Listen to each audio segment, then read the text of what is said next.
नमस्कार दोस्तों, आज हम सुनेंगे कहानी नीला स्वेटर। इसकी लेखक है तारावती सैनी नीरज। सर्दियाँ शुरू हो चुकी हैं। पापा, मुझे नीले रंग का स्वेटर चाहिए।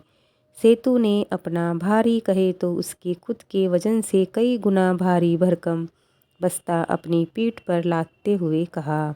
उसके पापा बोले, पर बेटा, तुम्हारे पास तो कई स्वेटर हैं, फिर नया स्वेटर लेकर क्या करोगे? नहीं पापा, मुझे तो स्वेटर चाहिए। अच्छा ठीक है, इस महीने पैसे आने दो, फिर लेकर आता हूँ। अभी तुम स्कूल जाओ। सेतु स्कूल चला गया, लेकिन उसके पापा उसके बारे में सोचने लग गए। इसके पास तो कई स्वेटर हैं और वह ऐसे कभी किसी चीज़ के होते हुए लाने की जिद नहीं करता। ऊपर से नीले रंग का तो उसे कतई भी पसंद नहीं है। उस दिन दुकानदार के पास नीले रंग की टोपी थी। नीले रंग की टोपी लेने से अच्छा उसने न लेना ही बेहतर समझा। लेकिन अब वह ऐसा क्यों कर रहा है? महीना बीतने को आया। सेतु ने अपने पापा से नीले रंग का स्वेटर लाने के लिए फिर बोल दिया। उसके पापा बाजार जाकर उसके लिए नीले रंग का स्वेटर ले आए। वह खुशी से उछलता हुआ उसे पहनकर स्कूल ही जा रहा था कि उसके पापा की नज़र उस स्वेटर पर गई जो उसने उस नीले रंग के नीचे लाल रंग का स्वेटर और पहन रखा था। पर वह कुछ नहीं बोले और सेतु के स्कूल जाने के कुछ देर बाद ही वह खुद स्कूल पहुंच गए। उन्हें स्कूल में पता चला कि सेतु तो आज स्कूल आया ही नहीं। सेतु के पापा को उसकी अब चिंता हुई। वह उसे ढूंढते, लोगों से उसके बारे में पूछते हुए कुछ झोपड़पट्टी वाले लोगों के यहाँ पहुँच गए। उन्होंने वहाँ किसी से पूछा तो पता लगा उसका यहाँ एक कोई दोस्त रहता है। उसे बुखार आ रहा है और वह उसे उसके पसंदीदा रंग का स्वेटर देने आया है। यह सुनकर सेतु के पापा कुछ नहीं बोले और वहाँ से वापस आ गए। जब शाम को सेतु घर पहुँचा तो उसके पापा ने उससे पूछा, बेटा, स्कूल में सब बढ़िया चल रहा है ना? सेतु विश्वासपूर्ण बोला, हाँ पापा, सब बढ़िया चल रहा है।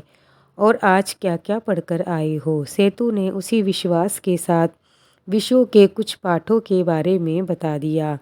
अच्छा, पर तुम्हारा तो वो नया नीला स्वेटर कहाँ है? तुमने पहन ही नहीं रखा। पापा, वो तो मुझे गर्मी लग रही थी तो मैंने उसे स्कूल में उतार कर रख दिया था। आते समय मैं भूल आया, कल मैं लेकर आता हूँ। अच्छा, लेकिन मैं बताता हूँ, तुम्हारा नीला स्वेटर कहाँ है? वह स्कूल में तो नहीं है। ये सुनते ही सेतु का चेहरा नीला पड़ गया और उसके पापा ने उसके दोस्त को वही नीला स्वेटर पहने हुए उसके सामने लाकर खड़ा कर दिया। अब सेतु कुछ नहीं कह सका, चुप रहा, पर थोड़ी देर बाद बोला, पापा, वो कुशल रोज स्कूल में अपनी माँ के हाथ का खाना लाता है। एक दिन मैंने उससे कहा, कुशल, मुझे भी खिला दे अपनी माँ के हाथ का खाना। मुझे नहीं पता माँ के हाथ का खाना कैसा होता है, क्योंकि मैंने कभी नहीं खाया। मेरी माँ है नहीं ना, इसलिए। ये सुनते ही उसके पापा की आंखें भर आई। उसकी माँ तो उसे जन्म देते ही इस दुनिया से चली गई थी और जिसकी माँ नहीं होती उसकी कमी वही बता सकता है। माँ नहीं होने पर हम कितने सुखों से वंचित रह जाते हैं। उस दिन के बाद यह रोज़ मुझे अपनी माँ के हाथ का खाना खिलाता है। मैंने भी सोचा, सर्दी शुरू हो चुकी है और उसके पास कोई स्वेटर नहीं है तो मुझे भी इसके बदले उसको कुछ देना चाहिए।